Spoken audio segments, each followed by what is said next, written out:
Hello, hello, hello, friends. It is Chloe from the Money Bear, better known as Clo Bare Money Coach.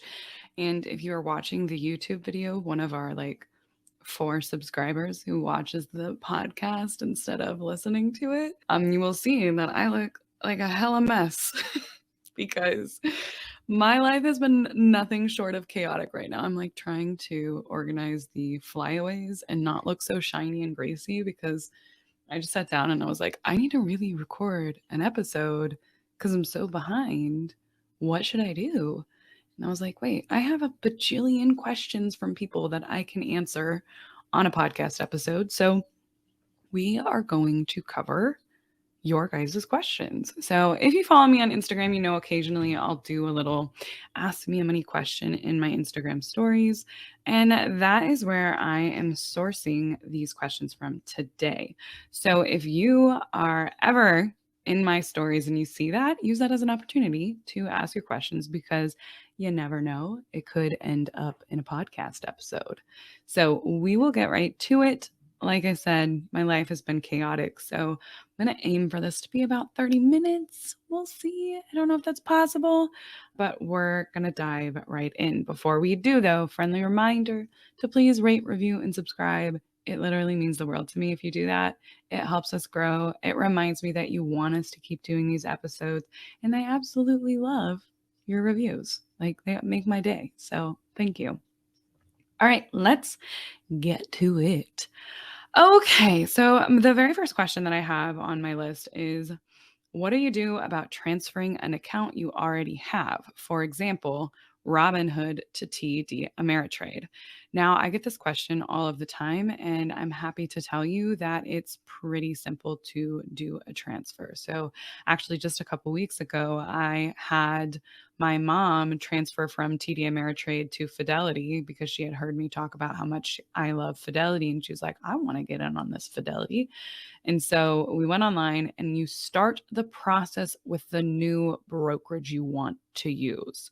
So my mom was doing a taxable brokerage to a taxable brokerage, which just means there's no tax benefits on the account. It's not an IRA, it's not a 401k.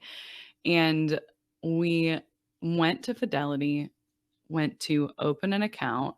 And as you're going through like the steps to open an account, at some point, Fidelity or TD Ameritrade, whoever you're working with, they're going to ask you, how are you going to fund this account? And so what I did, or what we did, is you click from another account. It's going to be a transfer. It's going to be from another account. And then they will ask you something along the lines of, do you want to move the investments in that account to this account? And for that, you can either select yes or no if you want to just liquidate the account and move over the cash. So those are kind of your options when we're working with like transferring a taxable brokerage to another taxable brokerage. If you're doing the like, I want to keep my same investments, just transfer the investments over, you shouldn't have any taxable events.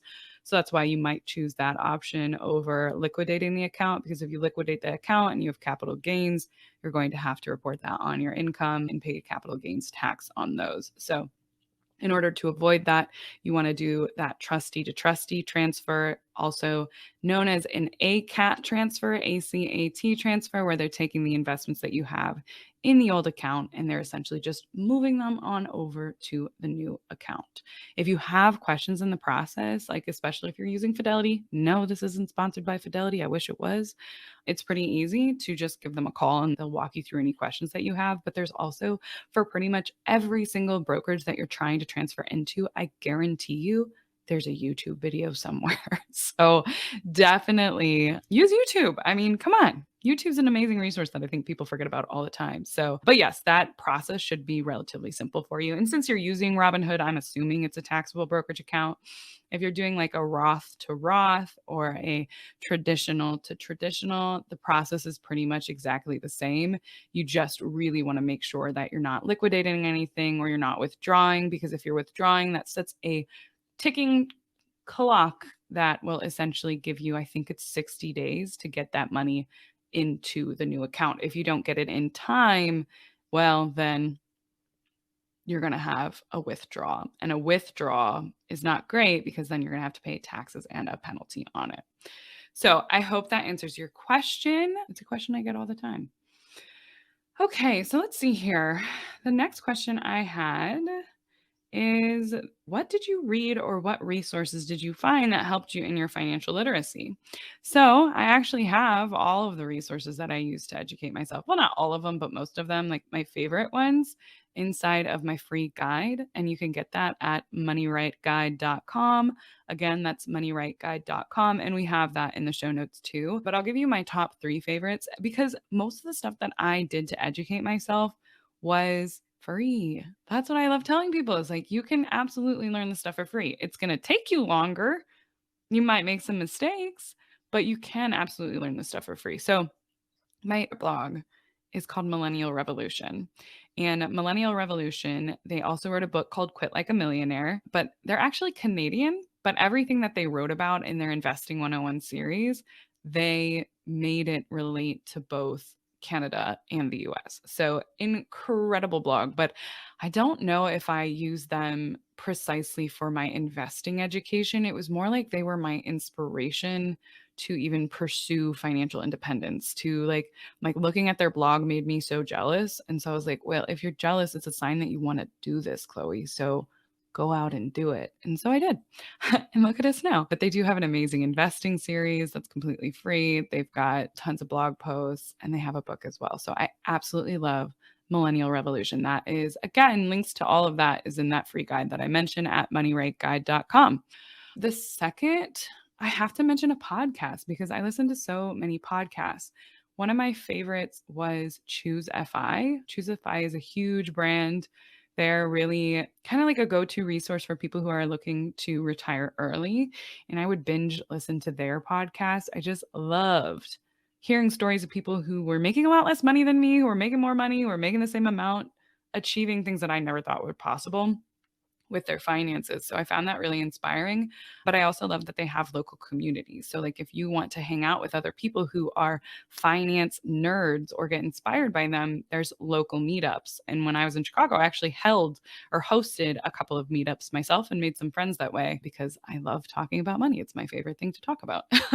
So, that is a great podcast and community. And then, if I had to recommend one book, this is so lame, but the book that really changed my perspective on money was The Millionaire Next Door. It's like a classic. It's written by Thomas Stanley. There's two of them actually. So there's The Millionaire Next Door, and then there's The Next Millionaire Next Door, written by his son. I loved it just because it helped me switch from this mindset of like wealth is all about buying stuff and having the best house and the best car and the best whatever, clothes, designer, shit. I don't know, to really understanding that actually wealth is whatever you want it to be. And personally, now that I have been on this journey for a while, wealth doesn't necessarily mean those things to me. And having those things, having all these nice things, sure, it would be a great perk. But what matters to me even more is just the freedom and peace that comes with having my money right. So that really helped me shift my perspective when I was early on in my financial journey because I mean, I was such a spender, and that really just inspired me that if I ever want to build wealth, I really need to address my spending habits. So, those I would say are my top three recommendations. And then I have like 12 recommendations in that free guide. And again, that guide is at moneyrightguide.com. Okay, somebody asked, how do you invest in the S&P 500? Like, where would I go? So, the S&P 500 is an index that contains 500 of the largest stocks inside of it in the US. And it's essentially it's a market cap weighted index, which means that the larger the company, the larger the share is inside of the index. Now, you can't just buy the index. I know that's weird because I talk about index funds and investing in the S&P 500 all the time, but you can't just like go buy the index. What you do to purchase the index essentially is you buy an index fund that is mirroring that index. So for example, the S&P 500 index, there are lots and lots of index funds out there that are like, our goal is to mirror what the S&P 500 is doing. And every company has a different way of achieving that. But for example, if you wanted to buy the S&P 500 index, you would buy something like FXAIX or VO, two different index funds from different companies. That's entire goal is to mirror the index. So if the S&P 500 goes up 10%, well, guess what? VO or FXAIX is also supposed to go up 10%. Now, there is usually like a tiny bit of variance because you can't perfectly mirror the S&P 500 index, but usually the variance is like 0.02% or 0.1%, and it's usually accounted for in the fees of the index fund. So that's why having a low fee index fund is so important. So, where do you go to buy that? You can go to Fidelity, which is my favorite. Fidelity allows you to buy with as little as $1. You can buy Vanguard index ETFs for no fees, but Fidelity has their own index funds as well. So I like Fidelity. I also like Vanguard. I like Vanguard, but Vanguard, I don't think makes it as easy to invest, but they do have some really fantastic funds that have been around for a really long time. And yeah, those are my two favorites. I like M1 Finance as well, but it's not my favorite. So there's a lot of good brokerages out there, though. You don't have to go with Fidelity or Vanguard. Those just happen to be my favorites. So I hope that helps you, poster. Okay, let's see here. What other question? Somebody asked, would you ask for more 401k match or stock options with the salary, immediate vesting with the 401k, and a longer 401k vesting period for stocks?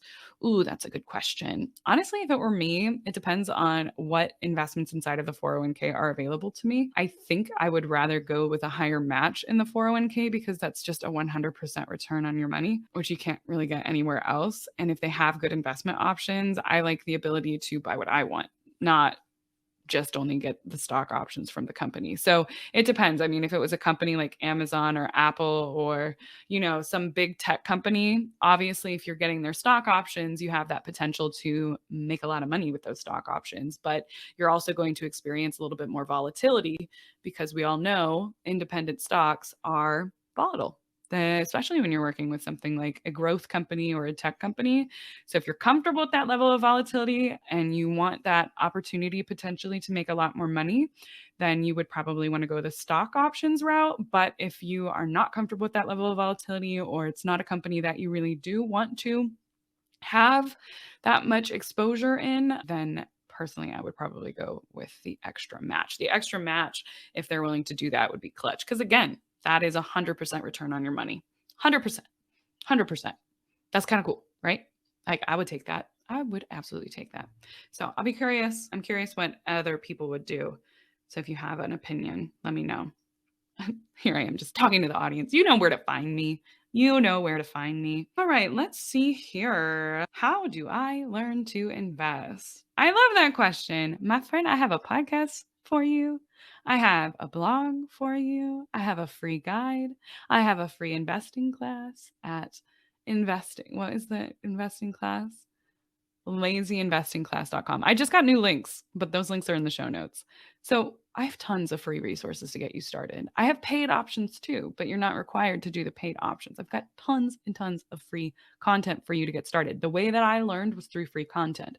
But what I will tell you is I made $1 million mistake along the way. And I probably made more than that because I took the slow route. Had I had the option to do something like a course, I bet I would have hopped on that so fast because I really did not know what I was doing. And at the time when I was learning how to do it, there really weren't a lot of courses out there that were affordable. Most of the courses were like day trading courses that were like 5 grand or something ridiculous like that. And I don't think there was any course while I was learning that, like, at least that I knew of, that was the right kind of investing that I wanted to do. So that is why I created the Lazy Investors course. But like I said, we mentioned a few resources earlier about learning how to invest, but I promise you, if you are on this journey and like, I don't know what I'm doing, this is too overwhelming, I don't know, it's really not as hard as you think it's going to be. I promise. It's more like learning a language rather than learning the math. So I hope that helps. Number one thing you got to do is you got to open an account. You got to either a taxable brokerage or a Roth IRA or an IRA. You got to open that account. And then when you open the account,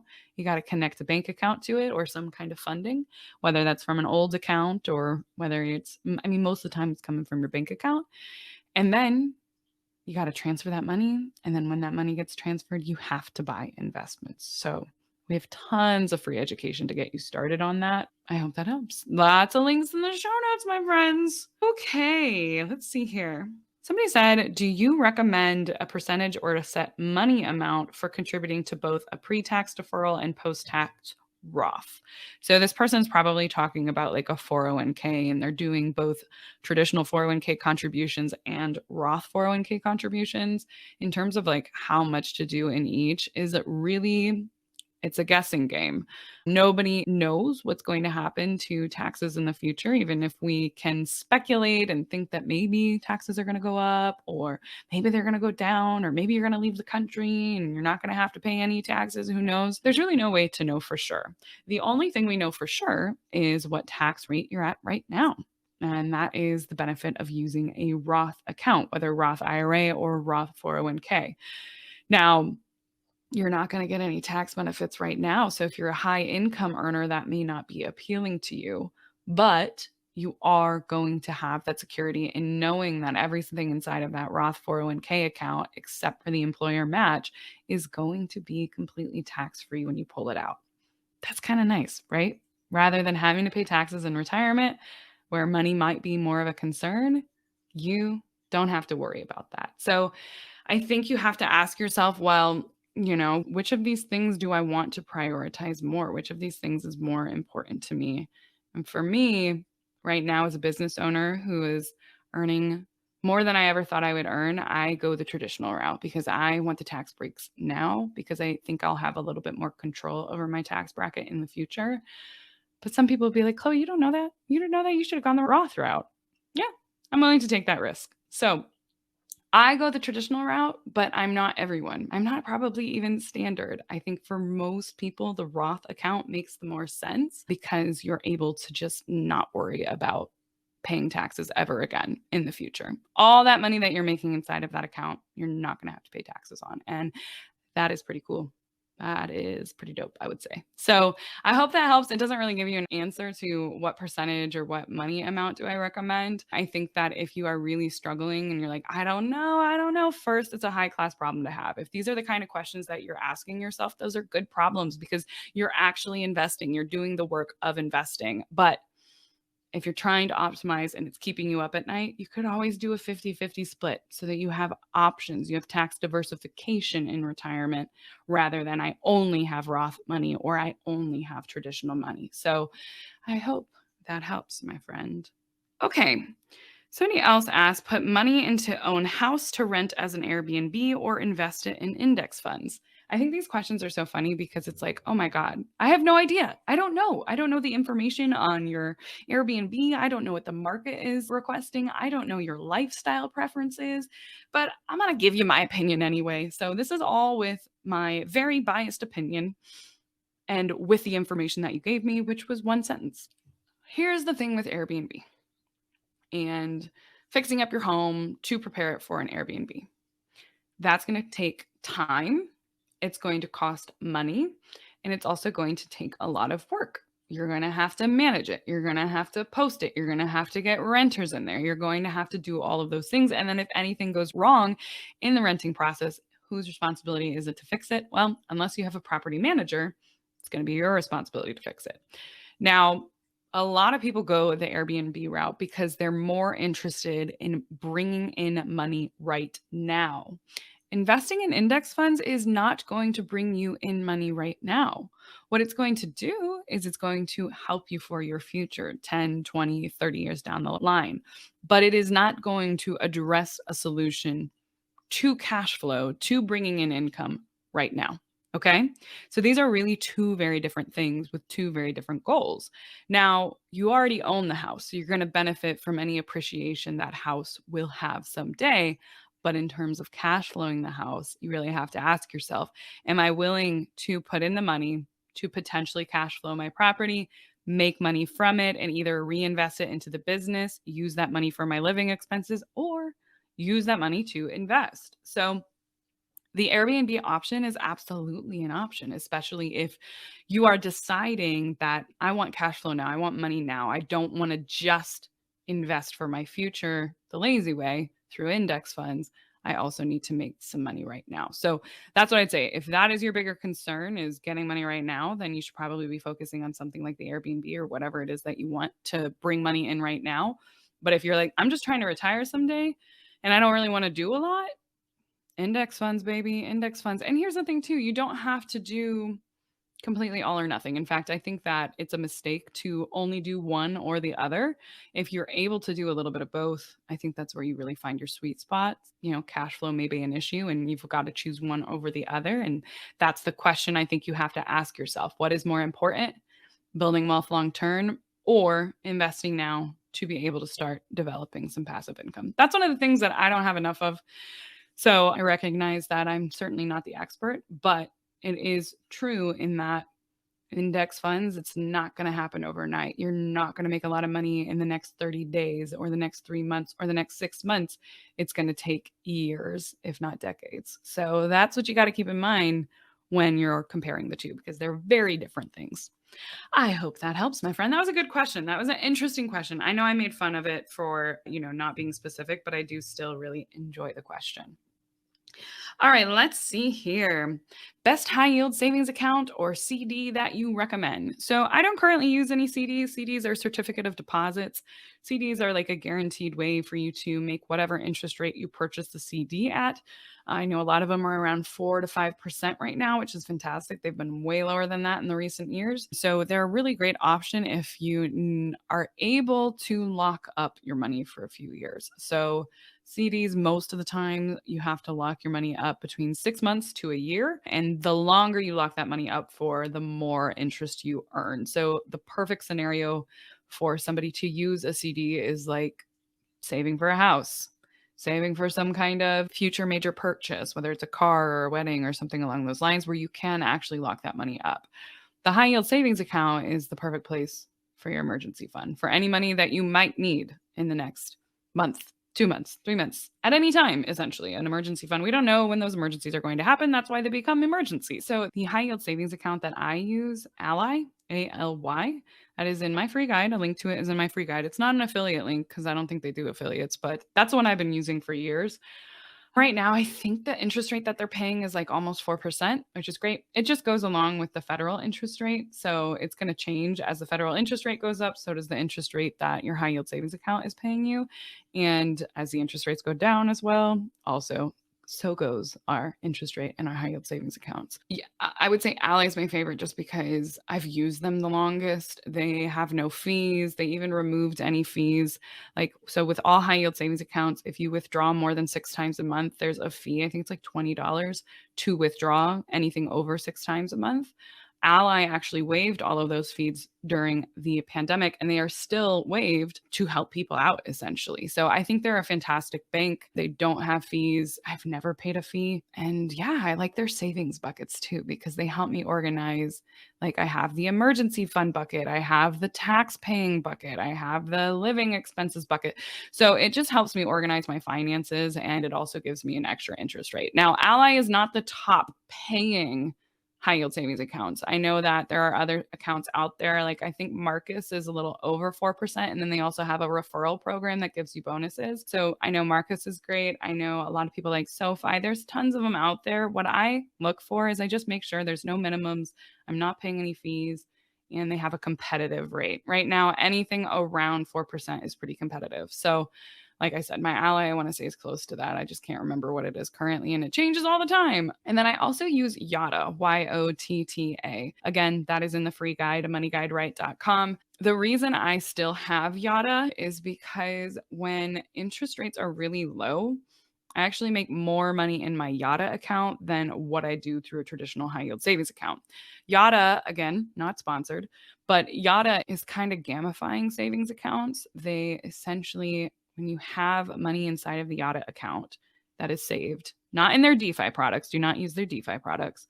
But when you have it in their savings account, every single week they give you Yotta lottery tickets. And you get entered into a lottery to win up to a Tesla and I think like 100 grand. I have never won a Tesla or 100 grand, but there's been times where I've won like $20 or I've won $50 or I've won 100. Most of the time they're low. I'm winning like $3 or something along those lines. But when interest rates are low for high yield savings accounts, Yotta is where I will be transferring all of my savings to so that I can get more money for what my savings is. So that's kind of why I have both of them. I still keep a little bit in Yotta, even though interest rates are a lot higher right now. But like I said, the second we go back down to like 0.5 or even 1.2%, I will be moving all of my savings back to Yotta. So Those are the two that I use. They both serve different purposes, but I hope that helps. And again, don't spend too much time stressing over what high yield savings account to use. They're all so similar. Just make sure it's FDIC insured, there are no minimums, and there are no fees. So I think we have time for one more question, and then I gotta get ready for my free class. My free class is in about an hour and 15 minutes as I'm recording this. Like I said, things have been chaotic, my friends. So let's look at this here. Okay, somebody said, my Roth IRA is already maxed, so should I continue to contribute in my cash brokerage account? I'm not sure what she means by cash brokerage account. I think she means like taxable brokerage account, maybe. But yeah, I mean, so if you have already maxed out a Roth IRA, first celebrate. That's fantastic. Proud of you. Good job. That's $6,500 in 2023. And if you're over the age of 50, that's an extra $1,000 too. But you have essentially two options. If you have a workplace plan, like a 401k, 457, 403b, whatever, you can also focus on maxing out that. The limit is $22,500 in 2023, but that can't exceed the amount of money that you make. If you want to go that route, you just need to make sure that you like your 401k and you like the investment options in your 401k. So that is one option. And the reason I like that option is because it's automated behaviorally. It really helps make sure that thing actually happens. Now, on the flip side, you could just use the taxable brokerage account. The taxable brokerage account isn't going to give you any tax benefits right now, but it gives you ultimate ease of access. You get to pick what brokerage you use, you get to pick what investments you use, you get to pick pretty much whatever you want, but you're not going to get any tax benefits. When you get paid dividends, if you make any capital gains, meaning you buy something at $100, you sell it for $200, and you made a $100 profit, you're going to have to report that on your taxes every year. So keep that in mind. With the 401k, you don't have to do all of that. You don't have to worry about paying taxes while you're contributing to the 401k. You don't have to worry about, dividend payments and things along those lines. You will have to pay in retirement if it's traditional, but it'll grow tax-free if it's a Roth. So that's kind of the thing to consider. Yeah, I think that's it, right? Am I missing something, guys? I can't remember. Like I said, my brain's a little bit fried from the last couple of days. So I'm glad you guys asked good questions, because I was like, you know what? This is what our episode's going to be for this week, because Chloe needs a nap. So I hope you guys found this helpful. If you did find it helpful, let me know by reaching out to me on my Instagram account. If you like these, if you have a question that you want to submit, I think we'll probably do more of these because you guys have good questions. So thank y'all for joining. I hope you have a good rest of your day, and I'll see y'all next week. Bye-bye. Thank you so much for listening to the Money Bear podcast. If you've made it this far, do us a favor, take 2 seconds, rate, review, and subscribe. It seriously means the world to me. And if you just take a second to do that, I will appreciate you endlessly. And if you do, let me know on Instagram and I'll thank you personally. So, got that. And of course, since we were talking about anything financial on this show, please note that nothing on this show is intended as financial advice. I don't know you, unfortunately, and because of that, I cannot tell you what to do with your money. You got to work with a financial professional who knows your situation, who is preferably a fiduciary, and keep in mind that everything that we talk about on this podcast is for education and entertainment purposes only. It's all my opinion. So, there's that. If you want to see our full terms and conditions, head on over to the show notes. And while you're there, we've got free resources for you to get started on your money journey down in the show notes as well, including a free guide to help you with your budgeting templates and budgeting tutorials and investing 101, understanding the different accounts that are out there. All that good stuff is inside of my free guide, which is also available at thelazyinvestorscourse.com/guide. And if you're ready to take our relationship to the next level, I am also hosting a monthly investing class. And that investing class, you can find the times we're offering it this month at thelazyinvestorscourse.com/webinar. That link is in the show notes as well. And that's where you have the chance to meet me live and ask those money questions live. It's a good time. We've had over 20,000 people as of recording this join or register. And yeah, it's always nice to meet you guys. So I hope to see you there. Again, all that is available down in the show notes. So thank you again for coming and listening. I appreciate you, and I'll see you next week.